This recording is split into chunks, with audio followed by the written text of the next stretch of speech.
Please join me with a round of applause to invite our moderators and speakers. Let's welcome Dr. Du Wenming as the moderator.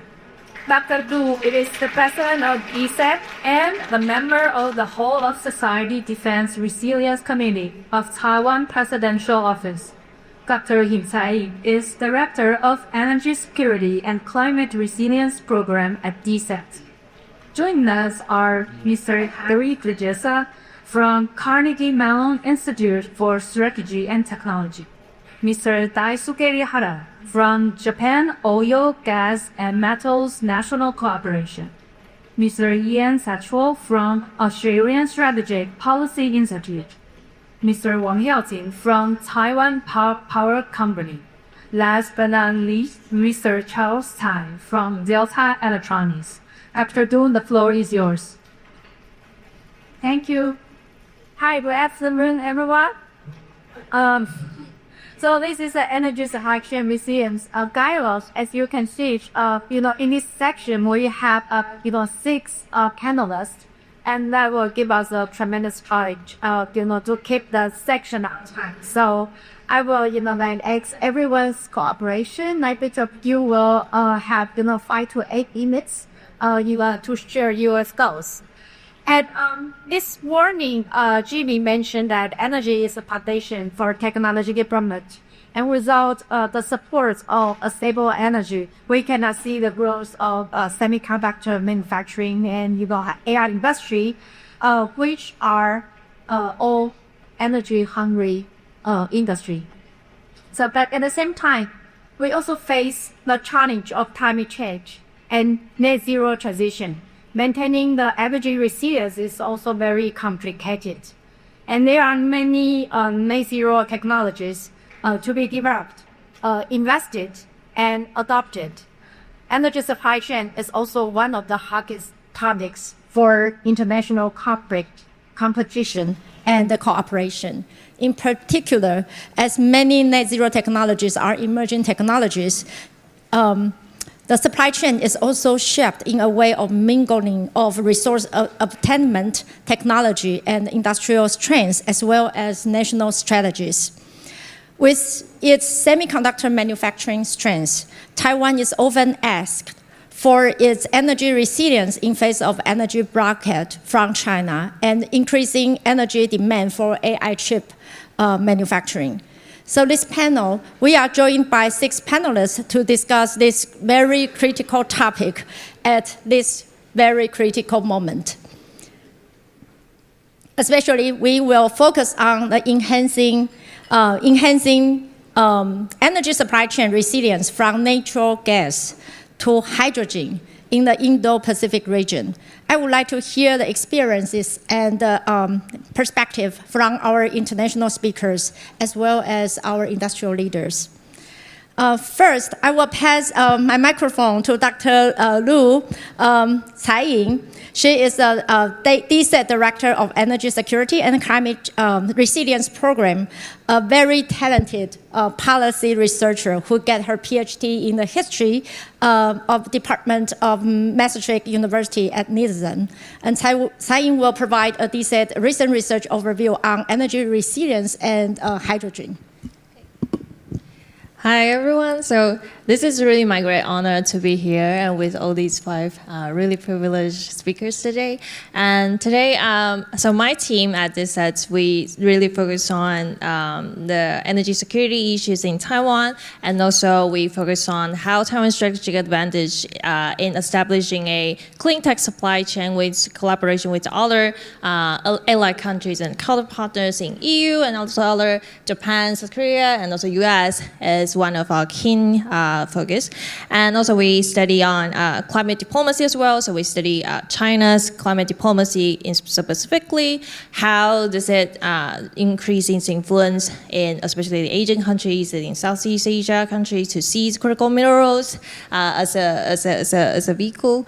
And today, we're going to delve into the topic on, how the LNG supply chain issues and how Taiwan's LNG imports could be more resilient with all partners' regional efforts. And then we will also delve into the question about the hydrogen's development and also application in Taiwan to reach Taiwan's net zero goal in 2050. So, Taiwan's continued dependence on LNG is out of question. As you see, although we have a net zero goals that will decrease the usage of LNG by 2050 to decrease it to like 20% of our total electricity generation share. But you can see from this figure that actually it will be like very equivalent to the current usage in 2025, that we still need a big amount of LNG in 2050, although we only like the share will decrease to 20. And Taiwan is actually not alone in terms of this situation, because as you see from this forecast, in the next decades, 2 decades, the 5 topics that will demand LNG imports is like China, Taiwan, Japan, South Korea, and also India. And you can see from the export side, U.S. is increasingly its influence in terms of energy exports, especially under Trump's new energy dominance policy.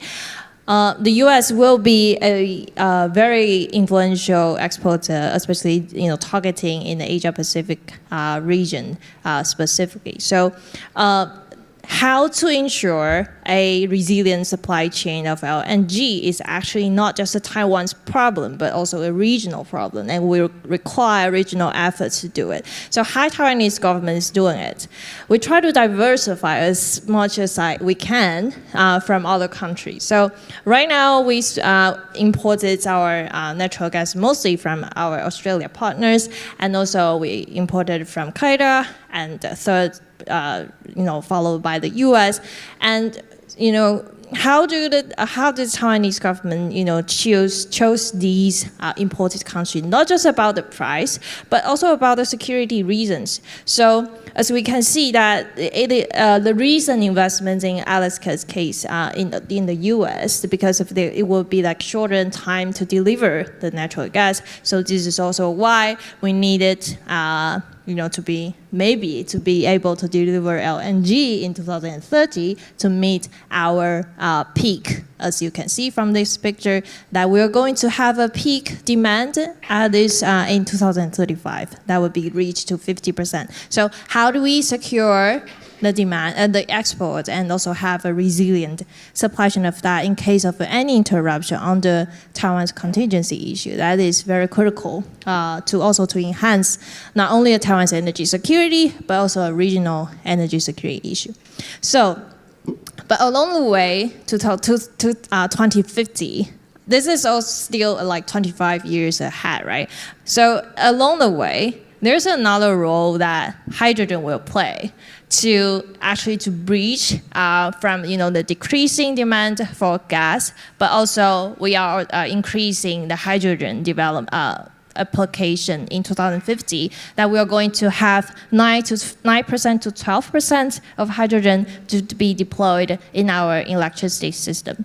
And this is based on the forecast of our ITRI's the institutes, and then it says that, okay, you see, maybe in 2050 we'll need that much of hydrogen to be deployed in the electricity system, and then only several amount of them will be applied in the industrial application.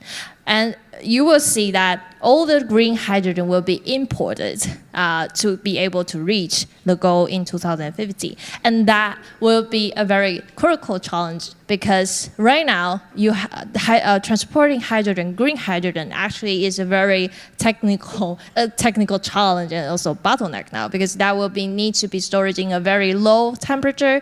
And when you pump it into the facilities with storage, there will be material issues in terms of these storage tanks. So along the way, if we are still expecting, how do we break through this kind of bottleneck, and to have these green hydrogen to be imported, especially from Australia, during this path, like the head of 25 years, what we can do to bridge better, from gas to hydrogen, and also maybe to broaden the usage, not only in the electricity sector, but also in the industrial sector. So this is what our next upcoming policy reports on Taiwan and Australia's collaboration on hydrogen value chain, building a resilient hydrogen value chain, is that we specifically focus on the important role of the technology called the reversible solid oxide style technology, which you can immediately recognize that there is a Delta Electronics that actually play a very big role in terms of support these kind of technology and innovation of that. So later on, Manager Tsai will going to give you a more detailed description. But I will not delve into the details, technical detail, but just let you know that the SOFC that could generate electricity both interchangeable with gas and hydrogen. So in the short term, while we're still expecting the possibility to actually import green hydrogen to Taiwan, we can still develop or you put more R&D investment in these kind of technology to help Taiwan's manufacturer and also to have demonstration sites to actually have this technology first. So that we can better bridge from gas to hydrogen in the future. So this is one possibility, and we have already have demonstration sites with Taiwanese manufacturers are very key supplier for these critical components in terms of this technology, with collaboration with the U.S. Bloom Energy company, who is also the leading company in the world. So actually, Taiwan has this kind of strategic advantage in terms of building up this technology.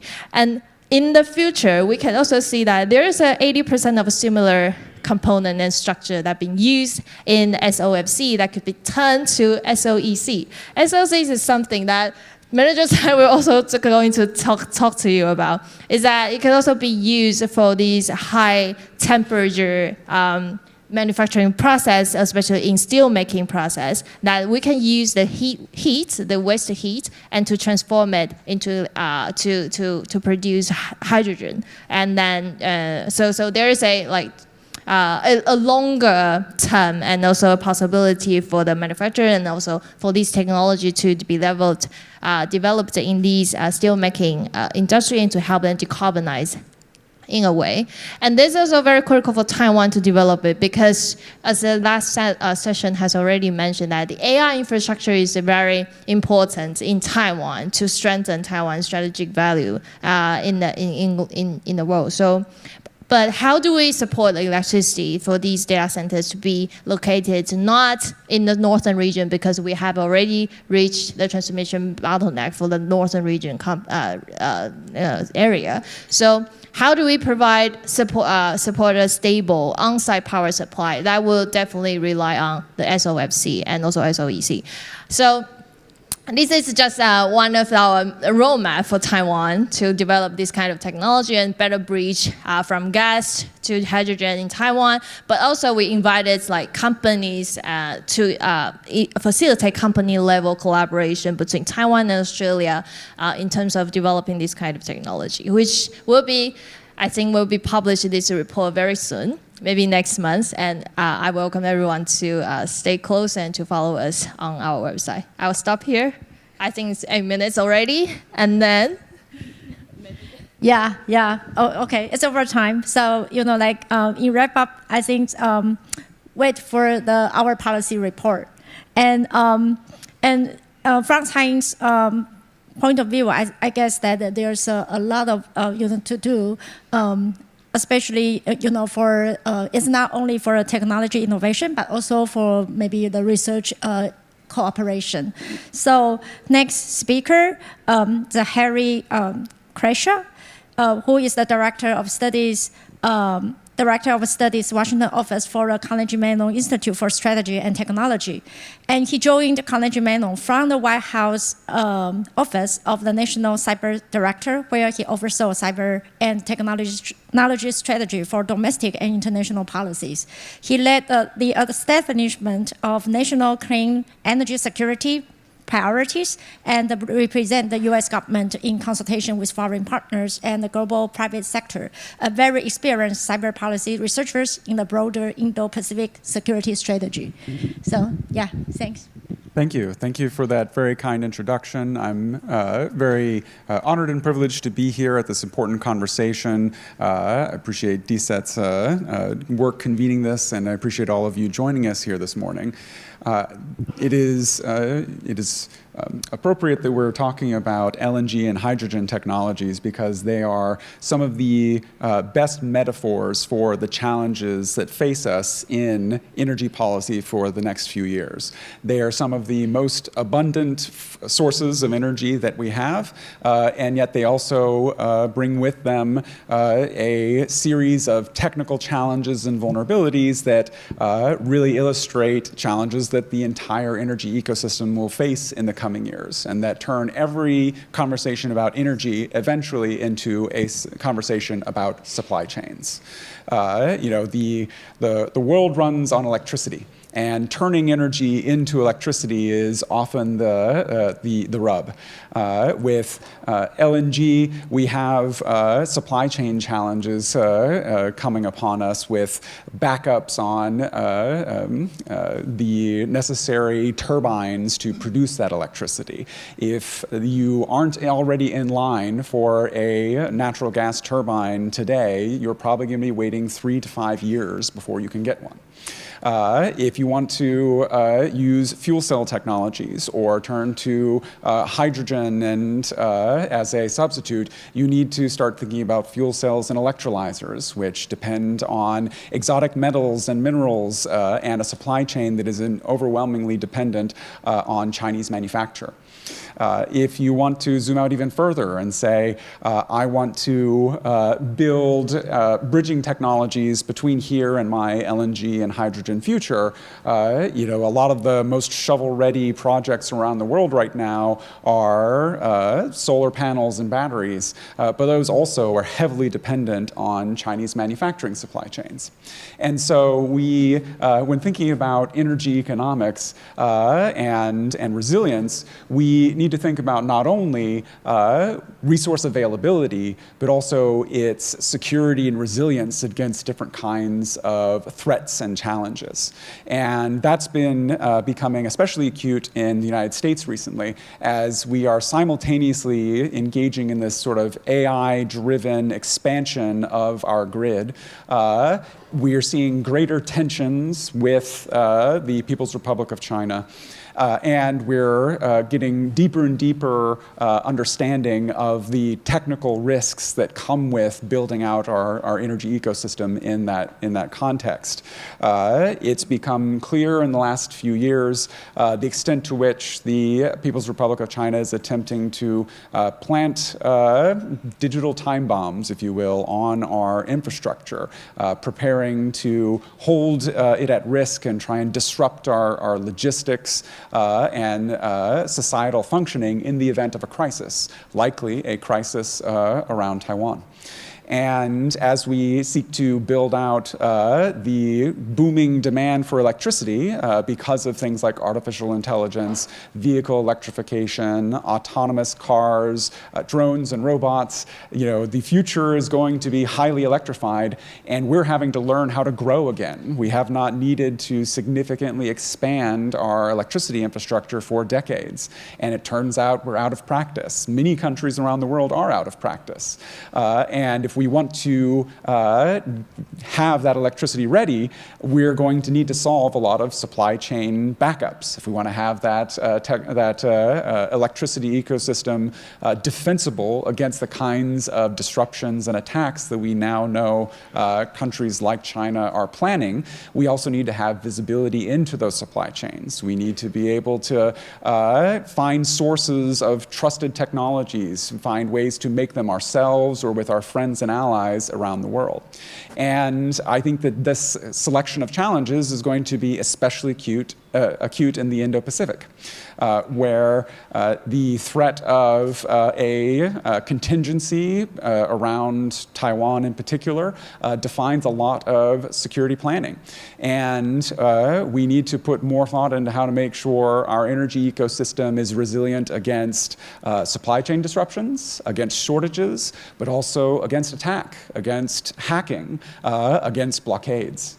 And so finding out what the right mixture of technologies for our energy ecosystem is to meet those different goals is going to be a critical challenge. LNG is going to be a really important near-term technology for our kind of day-to-day electricity use. But if we're in a contingency where shipping LNG over the ocean in a contested environment or heaven forbid a shooting war, then we need to think about what kinds of energy technologies are available that are resilient to blockade. That often looks a lot like things that don't require regular shipments of fuel, like geothermal, nuclear, or solar. And so figuring out how to address all of these questions of how do we get all that new electricity we need? How do we ensure that those technologies are available to us when we need it? How do we make sure the supplies are arriving on time? And how do we make it resilient against disruption and attack? Are just the overwhelming questions of our time. And as we move into this electricity and electrified future, are going to be core ones that a lot of our national security and energy establishment need to be focusing on. And I'm excited for this gathering and Dset's work in this space in particular, because one of the big challenges we're facing in the United States in this arena is that a lot of times the energy folks and the hard national security and war planning folks don't talk as much as they should.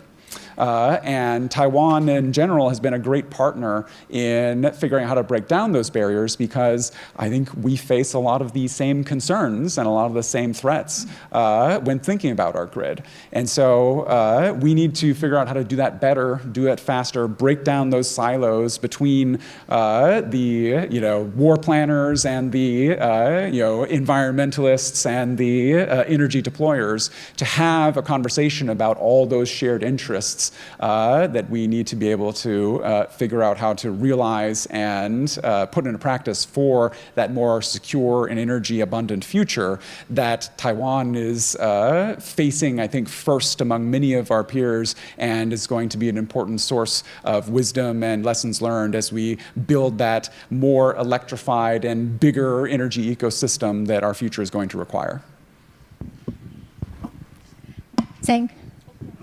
Thank you very much, Harry, for bringing up over the overwhelming questions. I think especially you mentioned about the digital time bomb that we haven't discussed a lot, and also the importance of an energy ecosystem that we need to address. And so we will get back to that later. And so our next panelist is Daisuke Harada? Yes. Yeah. Okay. And he is the research director of Japan Oil, Gas, and Metals National Corporation. And he served as an energy specialist for the Ministry of Economy, Trade, and Industry in Japan. And he prepared more than what I know is 48 slides for today's talk. Yes. And sharing, the evidence-based research, which I already witnessed yesterday. So we will ask him to share his very important research in 8 minutes. Yeah, that's the case. Thank you very much for the introduction. Don't worry, I don't go through the 48 slides. I just pick up several slides to travel around. I like to give you the broad view of what's going on about the energy affairs. This is very important to consider about the energy security, because energy security itself is like a basic unit is a country, because of national interest. Now I'm so impressed about this agenda for areas about the drones, AIs, and semiconductor and energy. We are now thinking about how to cooperate together with multilateral, national, not only national, but multilateral. This is very first step to consider. It's a bit difficult, but I'd like to give you some kind of clue through my presentations. But before starting, actually, most of people doesn't know what JOGMEC is. JOGMEC stands for Japan Organization for Metals and Energy Security. It's under Japanese government. It's an agency. And maybe you can see the right-hand side there above. Annual budget is $15.8 billion. This doesn't actually relate to nothing to do my salary, but actually it's one of the largest agency to promote upstream business in Japan to secure energy supply for Japan with oil, gas, coal, metals, hydrogen, CCUS, in addition to offshore wind and geothermal. So it's quite similar to Taiwan, the atmosphere itself, but we do put huge money on this to secure our energy consumption because we are the 5th largest energy consumption country. So that's the reason why JOGMEC is here. So I don't want to go into detail about this, but if you are interested, I'm very happy to listen to after this. So let's start about this slide. Now, we are thinking about like 25 years ago, 2000. At that time, we didn't know what's going on about the energy affair next 25 years. There were 3 revolutions here. As you can see, shale revolution, most of people knows about this. And Fukushima. Fukushima is not a revolution, I'm sorry, but it's also a very big impact on nuclear measures all over the world. And third one starts from 2021 COP26, decarbonization trend at this moment. So these 3 factors is quite important to consider next 25 years, what's going on. It's difficult to forecast, of course. There's many events, maybe. Today, we see the Middle East, Iran, Israel. This kind of is difficult to forecast, but there is some kind of connection together each other. So we see last 25 years, these 3 revolutions there. This is very important to consider about what kind of energy security we can get. So let me explain about this. But shale revolution, I don't go into detail, but the most important point, why shale revolution occurred in the United States. Do you know why? Of course, there is a technology with the United States entities or companies, long history. But the most important point is price. Oil price went up. If there's no price like the 90s, $13 per barrel. Today, $76 per barrel. It's impossible to imagine at that time. When I studied in 1997, at that time it was, I'm an economist. I calculate Tangguh LNG project in Indonesia. At that time, just like oil price should be, okay, $25 is a very, very preferable. $25. It's impossible to, consider now. $25, everyone can survive. Japan can survive. But at that time, LNG price was just only $2.5 per MMBTU. The point is, last 25 years, what's going on with the inflation of the oil price and LNG price? So this is a point. This was a trigger to make a revolution of the shale. Then the United States became the largest producer all over the world. Who could imagine about this? 50 years ago, the United States is just importer. But now they can export. And the United States becomes the most important country for Taiwan, for Japan, for Korea, because of the Ukraine war. So now it's now changing.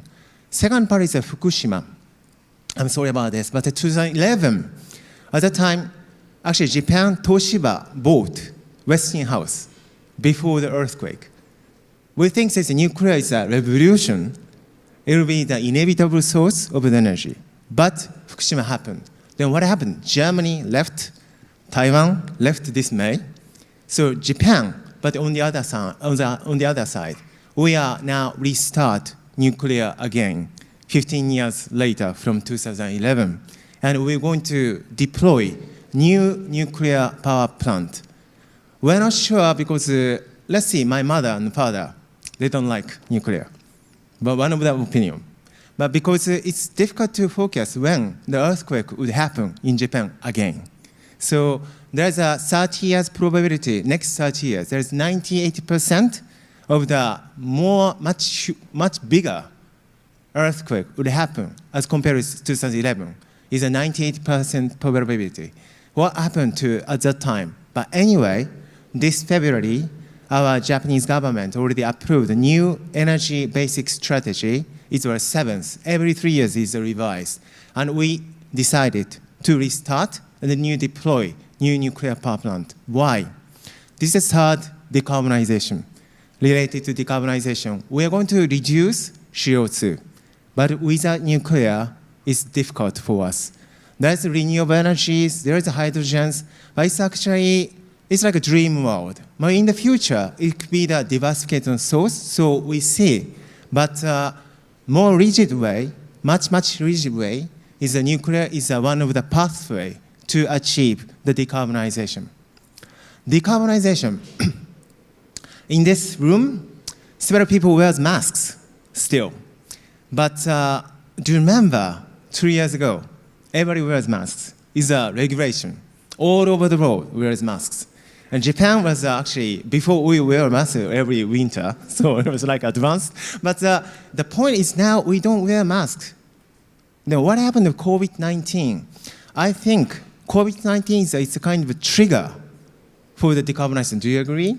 I really do think so. Von der Leyen came 2019 December. She declared the EU Green Deal. But EU Green Deal is a not new concept. It was starting in 2000. It's a Lisbon Treaty, 2010 Energy Alliance, and 2019 she came, EU Green Deal. At that time in China, starting with the infection on the Wuhan. So in next 2020, you remember February, in Milan, it's starting to spread out of this infectious disease. So EU decided to do something about this. They are so fast. In April, in May, in 2020, they decided to adopt decarbonization as a actual stimulus for the economic growth recovery. So this is a point we see, and at that next year is the COP26 happen. These are the sequences of decarbonizations. I don't deny decarbonization is really justice. We should go for this because there's a global warming or climate change. But decarbonization is kind of triggered by COVID-19. If it is so, there could be some kind of floating of the change of the directions. Also, Ms. von der Leyen is already now, next term, already started. But what about the budget in EU, 2027? Will be end? After that, they're going to put the subsidies again for decarbonization or not. Hydrogen is very expensive as compared to LNG, as compared to crude oil. Coal is the cheapest source of energy intensity. At that time, some people doesn't want to have a decarbonization. This is also the point, because we should see that energy security. Energy security is not for world security. Energy security is a regional or unit of the country. At that time, decarbonization can be some kind of resistant of the energy affairs. So this is a point. I'd like to point out about decarbonization related to this, but of course it's the Ukraine war. Ukraine war is occurred during this decarbonization trend. At that time, we see we suffered with a very high price, actually caused by Russia. Russia stopped Nord Stream 2. At that time, TTF becomes $96 per MMBTU. $96, 2022, it was in August, I guess, remember? At that time, it's equivalent to $600 per barrel. Barrel, $600. Nobody buys such kind of expensive natural gas. But this is instant, and it's temporary. But anyway, we see the possible risk of the Russian affairs. So Ukraine war is quite important for us to think about, for example, Taiwan, Japan participating in the sanctions against Russia. Do you know why? It's, of course, it's a violation of international law, invasion into Ukraine. It should not be forgivable. But one of the points is Taiwan issue, emergency situation with China, between Taiwan. If Japan, Taiwan does not participate into these sanctions together with G7, United States, EU would see what happened in Taiwan, what happened in Japan. So from the Asian side, we should make some cooperation together with this alliance. It's quite important. Of course, we see Ukraine war should be stopped. But on the background side, there's a most important topic is like this. The China-Taiwan emergency situation, China-Japan emergency situation. At that time, we should take those countries, EU and United States, to our side. So this is one of the points of the G7, these sanctions. So maybe I should stop because it's already 8 minutes past. The last part, I was passing away. So what I want to say is like a discussion point maybe, how we can find out a very concrete idea for the multilateral cooperation between each other. Like LNG, JERA, Japanese company, cooperate together with CPC or China Electric Power to buy the LNG together. It's possible or not? Actually, it's not possible because it's a competition between each other. So some of the field is quite difficult to find out. but some of the field is possible, like a supply chain with the hydrogen. But the hydrogen is, I'm very skeptical about this. But anyways, hydrogen could be one of the sources of the diversification. So we should consider this new market. Like LNG 1969, we imported from Alaska at that time, first place. Everybody thought like this is crazy because liquefied natural gas basically is so expensive, but we started to export this. Now they're expanding on the market all over the world. So it took about 50 years. But we see next 50 years, the hydrogen, ammonia possibly be some kind of source of energy. But I believe it's not mainstream, but it's going to be to the diversification source. Thank you for listening. Okay, thank you very much. Thank you, Daisuke. Just give us one slide and have an overview of the Japanese energy affairs. Yeah. And so that he also, bring up about how energy security issue consideration involved in geopolitics, technology innovation, and price calculation as well. Yeah. And also our emerging policy goals. Yes, approved by February. This approved by this seventh energy basic strategy. The basic point is, as I said, is a nuclear power. On the contrary to the Taiwan, but we're going to restart and redeploy the new nuclear power to achieve the decarbonization. But another point is increase of the LNG demand.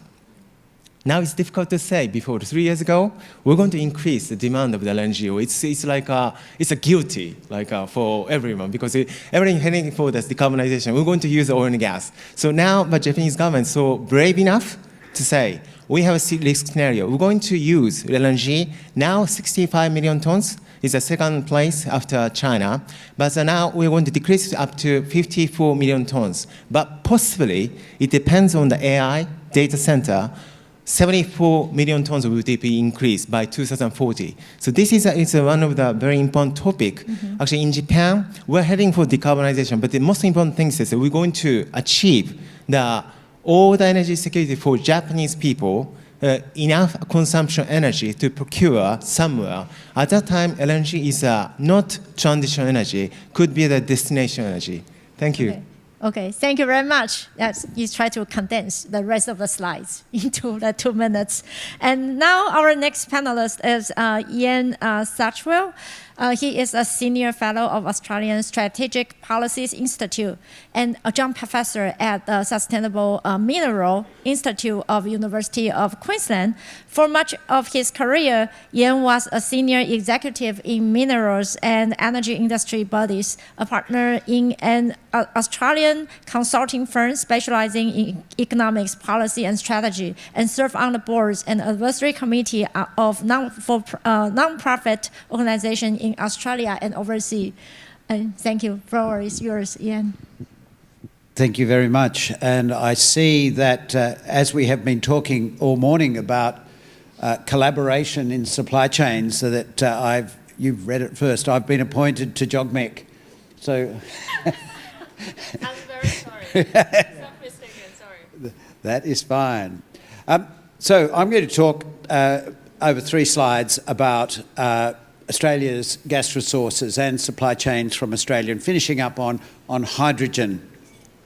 But just to begin, as you may be aware, Australia is one of the world's largest and most efficient producers of minerals and energy products, and it's certainly the largest in terms of volume and diversity. And in that role, I believe, as an Australian citizen and a think tanker, that we have a responsibility, not just a market opportunity, to work with our supply chain partners, our customers, to ensure that they have secure and sustainable supplies of energy products, mineral products, and food products as well. And I note that Taiwan imports a lot of food products, as do a number of other countries in Asia, from Australia, which exports 70% of all food that it produces. So now to gas. We have in Australia a fortunate position of having gas provinces spread around the north of the country, and 3 different styles of geology. So conventional gas, and they are mostly offshore in the sea, and they were the first to be developed. Coal seam gas on the east coast, which has turned into LNG in the port of Gladstone in 3 plants. And the exciting new development is shale gas, which of course is the principal revolution that we heard about from Harada-san. So that gives Australia a lot of resilience and diversity in its gas sources. And the exploration of the shale gas deposits in the Northern Territory in the Beetaloo Basin has really only commenced recently. So the reserves are yet to be proven. But if they are proven and live up to the stock exchange announcements that are being made by the gas company proponents, that could underpin actually an expansion of the LNG industry, although the chart that was shown earlier showed a gradual decline. But we shall see. Just scrolling up here. Now, I've been asked to talk about resilience challenges, and we've talked a lot about in the last few days in my visit to Taiwan about the potential for sea blockade of LNG and other resources. And mitigating that, of course, is that Japan and China and South Korea are all also major customers for Australian LNG and LNG in the future from the US as well as the Middle East. But there are other resilience challenges. Australia, the north of Australia where the LNG plants are located, is Cyclone Alley. So very high winds can occur and disrupt supply. But thankfully, any supply interruptions so far have been just transitory. We do have some issues with permitting processes, the certainty and speed of them. This is just one of the natures and the natures of democracies, that people get a say and that governments take notice of what people are saying, and that has in recent times slowed down processes, but they are now being resolved and speeded up. Reserves of gas, exploration's been a little bit slow, but as I said, the shale gas resources should speed things up. There is a bit of a shortage on the east coast, which I'll talk about in a minute, and that is on the way to being resolved. And the final challenge that I've identified is construction costs. Australia is a high-wage country, and especially since the pandemic, we find, as in common with many other nations, I believe, that construction costs have risen a lot, driven by the price of steel, driven by labour costs, driven by, I don't know, some inefficiencies that somehow got introduced during the pandemic. Okay, domestic shortages in southeastern Australia I've been asked to touch on. There is a shortage of gas in southeastern Australia, and it will become quite acute 2026, 2027, but it is on the way to being resolved. Certainly governments are focusing on it because they've realised that not only could gas be short for electricity generation, but that we could lose manufacturing for, in many processes, gas is a non-substitutable input. So important to ensure that domestic supplies of gas are ensured. I think there is a current options study on, and I think that will be addressed, and it will be addressed in a way in which firm LNG contracts will be preserved. If there's any take of gas from the LNG plants would be spot gas only, but even that I think governments wish to avoid. Now, just moving on to the next one. Critical minerals production and hydrogen hubs. Australia is one of the largest producers of critical minerals, and through its companies, one of the largest producers around the world indeed. Critical minerals and hydrogen are two key areas of government focus, and we have a number of incentives, production tax incentives, concessional loans, common user infrastructure, and government recently announced during the election campaign, so we're still to see the detail, we've just had an election in the last month, We're still to see the detail of a new strategic reserve of critical minerals where government will stand in the market, in part to overcome some of the market manipulation that we've seen with critical minerals for high-tech uses and also the energy supply chain. We also have a national hydrogen strategy in collaboration with Japan, with Taiwan and others. And it's principally about delivering hydrogen supply that is globally cost competitive. That is proving to be a challenge. And I think that desire is getting ahead of the ability of technology to produce hydrogen at a price that is competitive with LNG. And there is also a problem of energy density. When you send a ship of hydrogen, say, to Taiwan in the future, it won't be carrying the same amount of energy as the same size ship of LNG. So there are some technical and commercial and economic challenges to overcome. I'm confident they are going to be overcome. Just go to the next slide. So in terms of hydrogen, we're very grateful to Japan, and I mentioned cooperation, for the hydrogen energy supply chain pilot study. And this was brown hydrogen produced from lignite. But Japan built a special ship to ship and demonstrate the shipping feasibility of supercooled liquid hydrogen, somewhat like LNG. And so that has stood us in good stead in part of the technology chain that we need. With that, I shall stop and look forward to further discussion. Thank you. Thank you, Ian. To talk about the challenges and opportunity, not only for hydrogen and critical mineral, but also for the cooperation between Australia and Taiwan, as well as the region. And now, I think after the international speakers from United States, Japan, and Australia, our next panelists and two panelists are actually from our Taiwan industrial side, industrial leader, and the next panelist will be the president of a Thai Power company, Mr. Wang Yaoting, and I think the Thai Power company, play a very critical role in Taiwan energy supply, electricity supply, of course.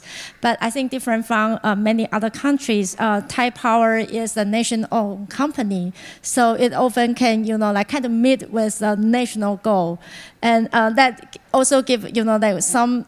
I would say advantage, but probably some disadvantages that is kind of lack of the market, sense for adjusting the energy price, which is also very important in the era of energy transition. So now, Mr. Wang, we'd like to thank hear you. yourself. I'm honored to have the opportunity to introduce the topic of challenge of energy transition possibility from LNG to hydrogen. This opportunity in Thai Power. Yeah, this is the topic. Four topic I will say in the moment. On the next page.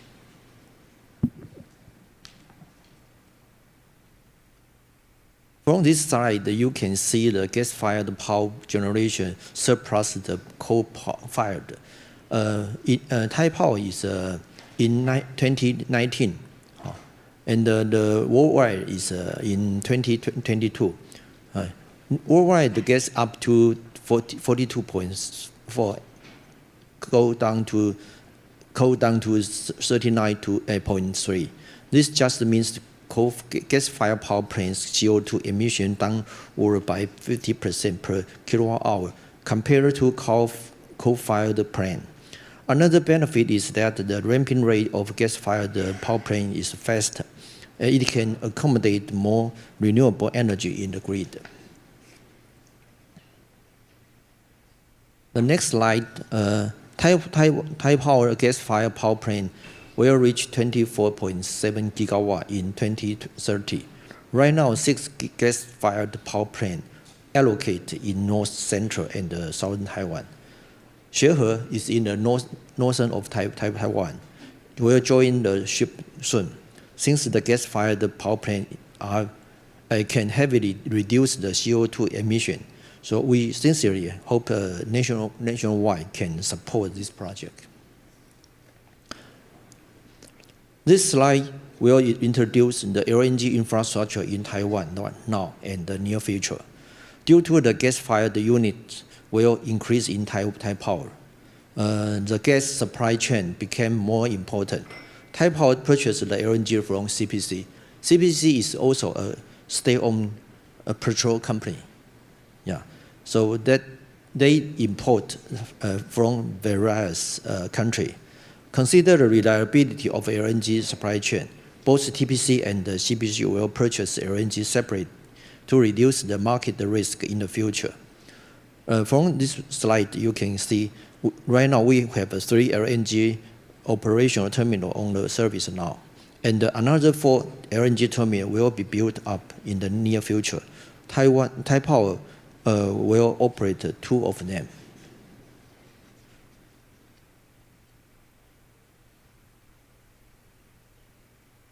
And this is the third part. Thai Power existing power-fired units can be upgraded to burn hydrogen natural gas blend, and the CCS can also be added to natural gas combined cycle in the long run. If thermal power plant still need to offer the service, because it is also need. Why? You can see the Spain and the Portugal recently their system crashed because they lack of the inertia. So we need the inertia. Yeah. So Thai Power have finished Xinda Power Plant gas turbine unit 3-3. Its capacity is 90 megawatt hydrogen coal-fired demonstration. There are 5% H2 validation in 2023, and the 7 to 10% hydrogen performance test is in 2025. We just finished the test, and the target is very well.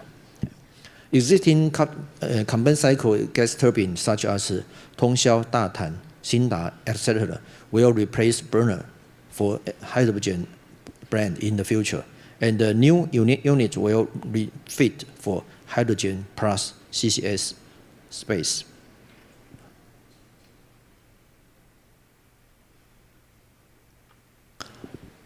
Thai Power has signed the MOU with some of the famous companies like GE, Siemens Energy, Mitsubishi Heavy Industry, IHI, and Sumitomo to develop hydrogen and ammonia coal-fired technology. Thai Power also specify hydrogen-ready turbine, but for the fuel supply, we will depend on CPC fuel supply. Thai Power will track technology over the next 5 years and the hydrogen market price before large-scale hydrogen blend is feasible. Also, we have prepared some hydrogen combustion with some. We signed the MOU with Academia Sinica.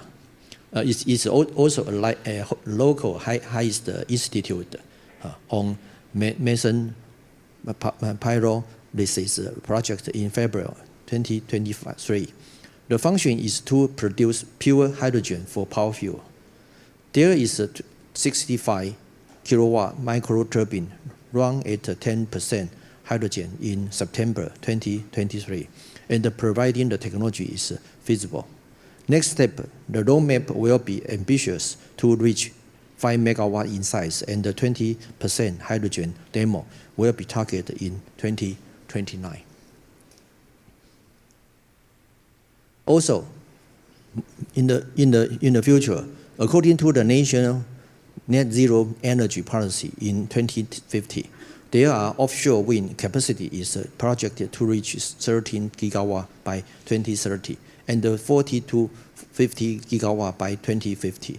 And the solar power will reach 40 to 80 gigawatt in 2050. The surplus renewable energy will be converted into hydrogen as a chemical storage and later reconverted into power to balance the grid as a function of seasonal energy storage. Currently, Thai Power is planning to implement a small-scale megawatt-class water electrolysis hydrogen production system at a solar PV site in southern Taiwan. We expect the demonstration project can verify its application in hydrogen energy storage in 2027. So from some of this slide, I think you can see in Taiwan, Thai Power is very work hard in this field. I hope everybody can support us. Thank you. Thank you very much. Yeah.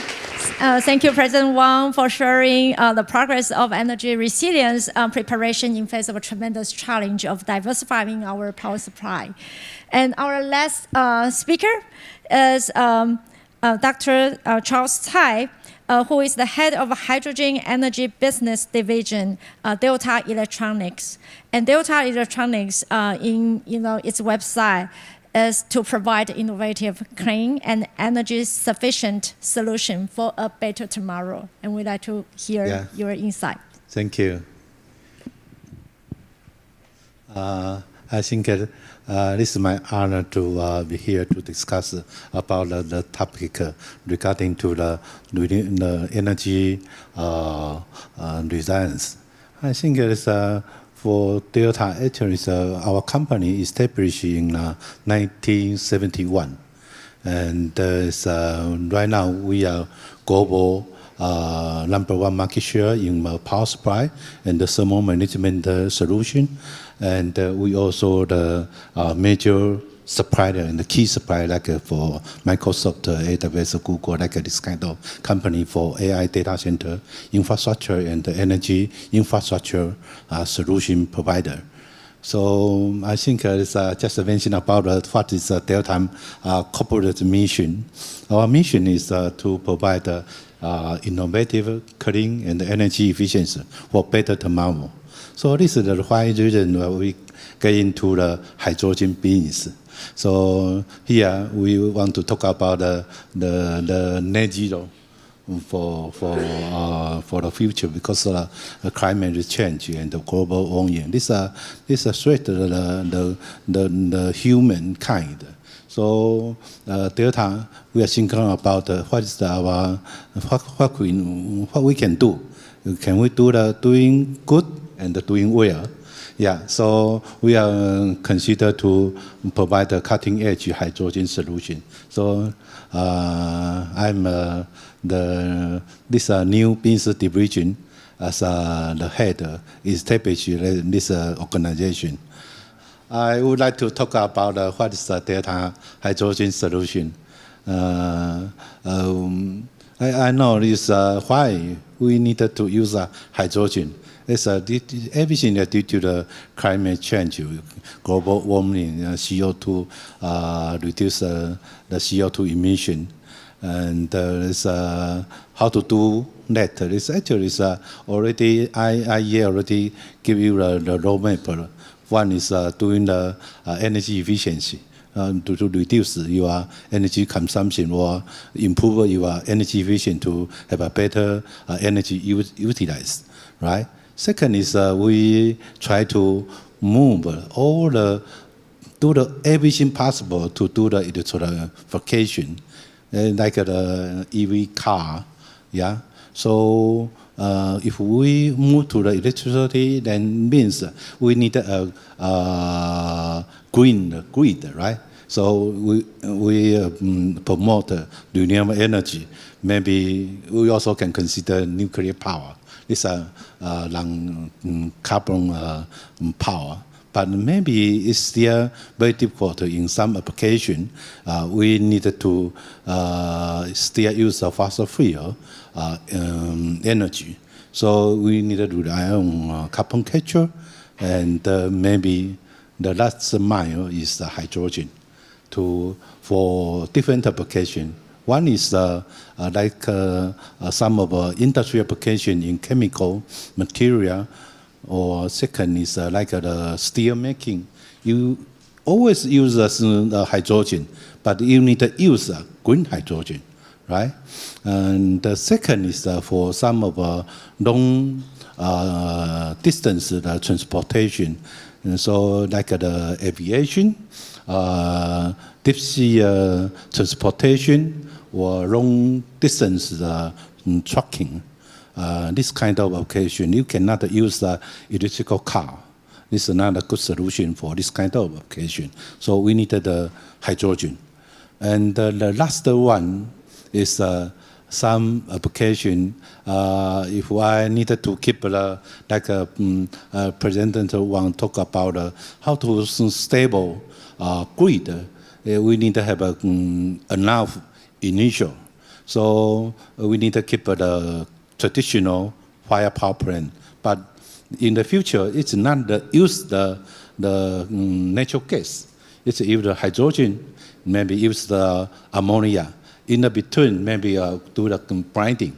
So this is the way we are doing the use the hydrogen. So Delta, we already see this business opportunity. We are company. We are not a research institute. We are company. We are found this business opportunity. So we try to use the best technology. We consider this the best technology in the world right now. As we use solid oxide cell technology. We use the same technology for two purposes.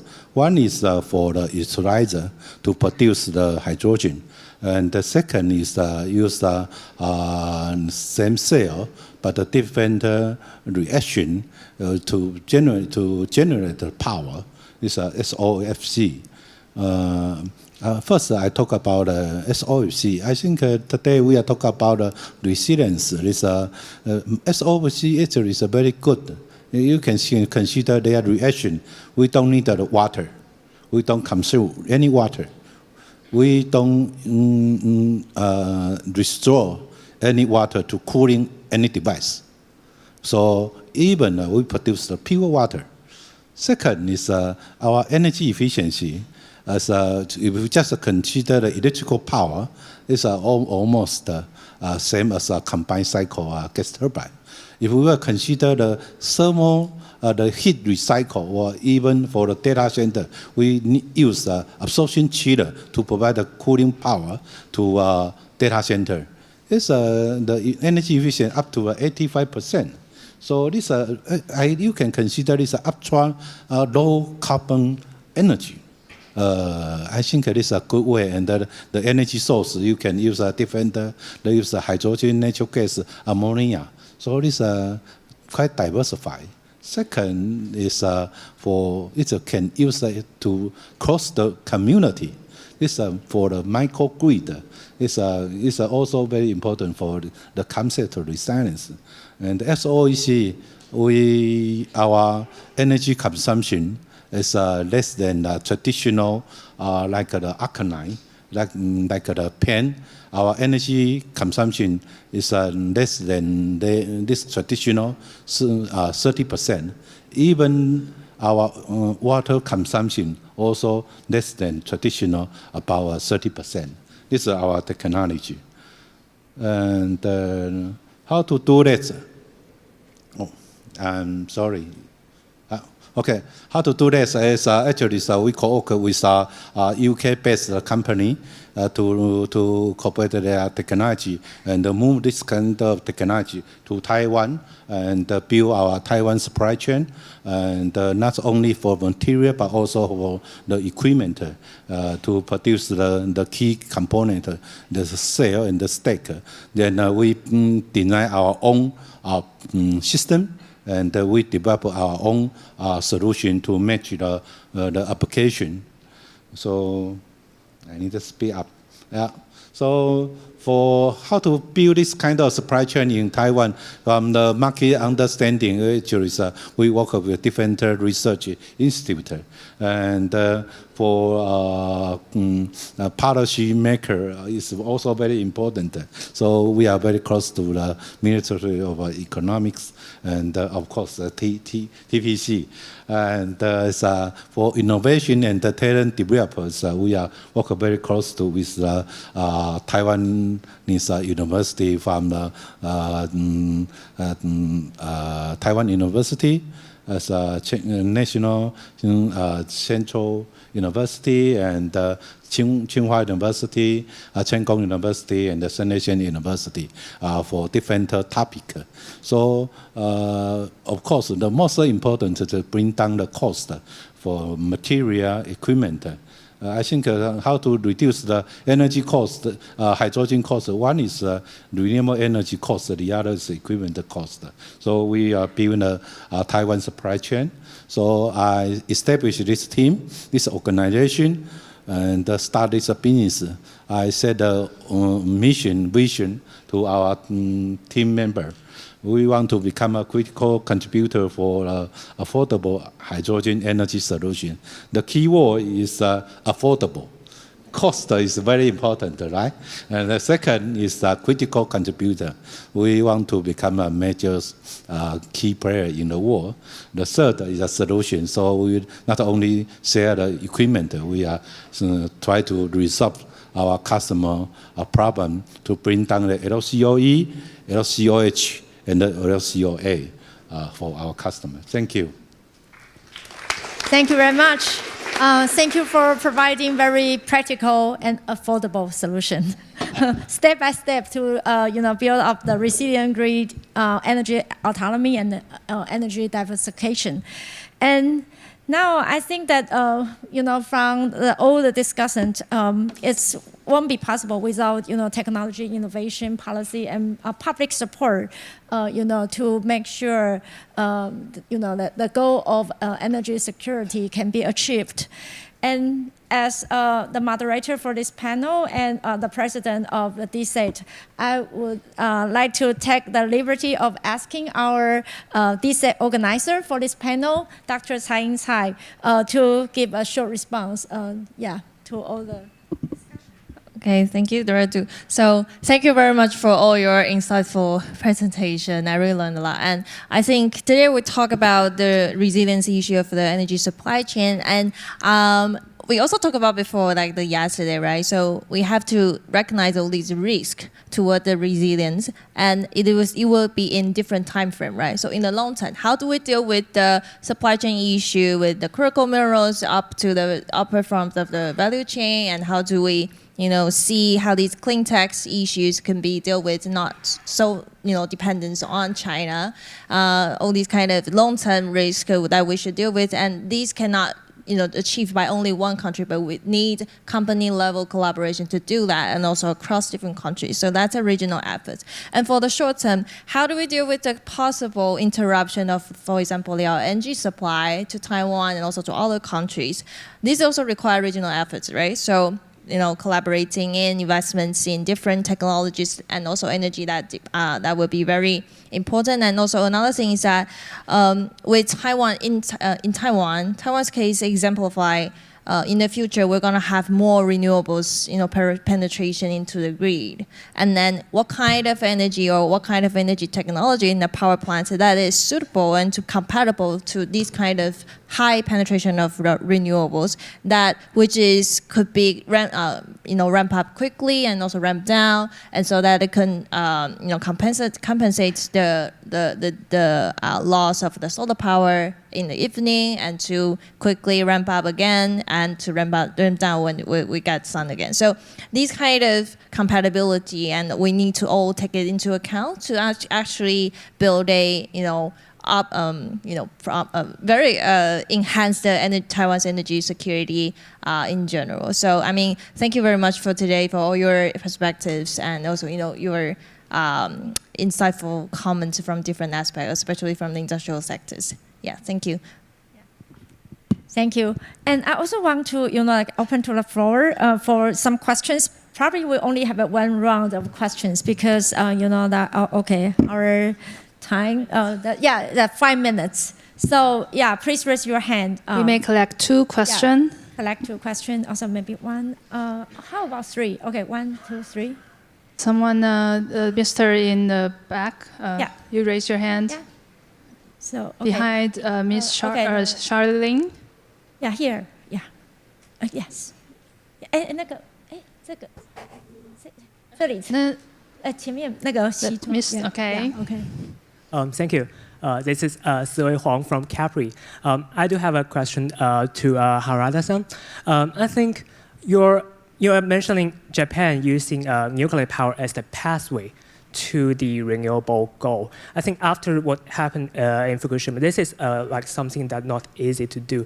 What Japan has been doing to like publicly communicate this policy option to the general public to make them acceptable, to form national consensus on this energy strategy. This is something that I think Japan could share with other parts of the world, and especially for Taiwan, who is entering a really polarized energy policy discussion regarding nuclear power. So I would like to learn more about Japan's experience from your perspective. Thank you. Okay. We have another question. Please another keep the question short. Any question from the audience? White T-shirt? Yes. Thank you. Hello, thank you so much. My name's Helen Davidson. I'm from The Guardian.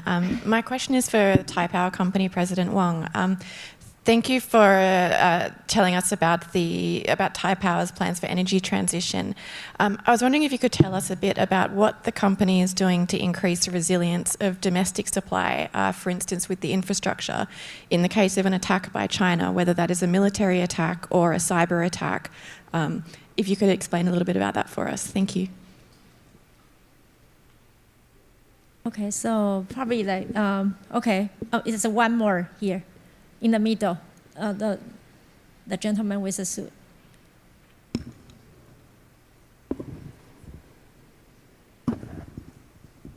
The previous Japanese question is already been raised, so I'll pass that.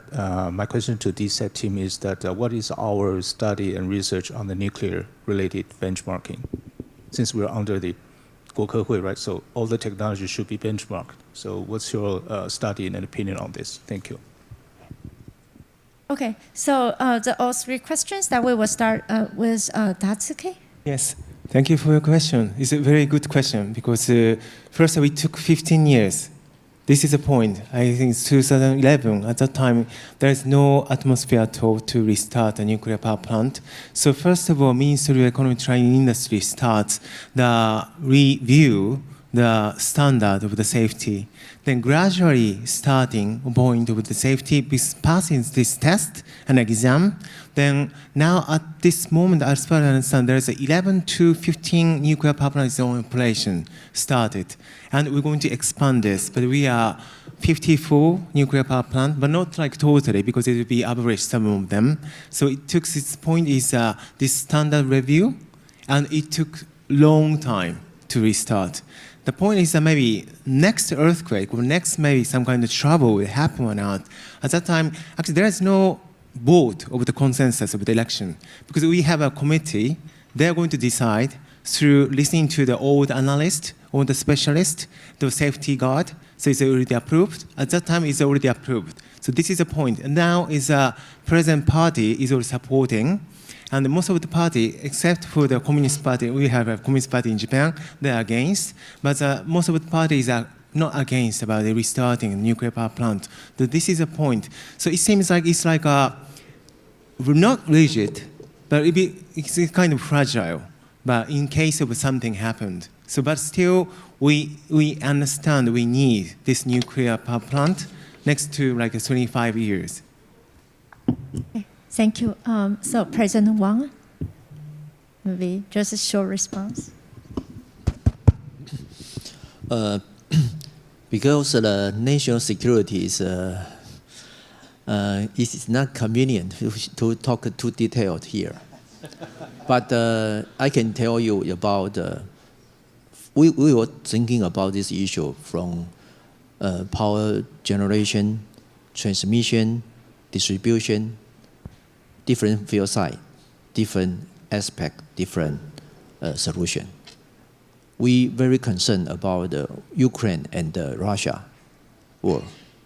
We learn from them, and so we also from the in the power plant, we have our solution prepared. How to prepare? I cannot say. Sorry, I cannot say. But we are consider how to do. We have considered how to do. And the transmission line also is very important. Before contact and during the contact and after the contact, we will have some solution to do, including we prepared enough material. We have an agent, our colleague can support. We have our temporary solution, something like that. Even with Delta, we have a microgrid in the distribution system. So some of this kind of different aspect, we do it well. And we are evaluated by other stakeholder.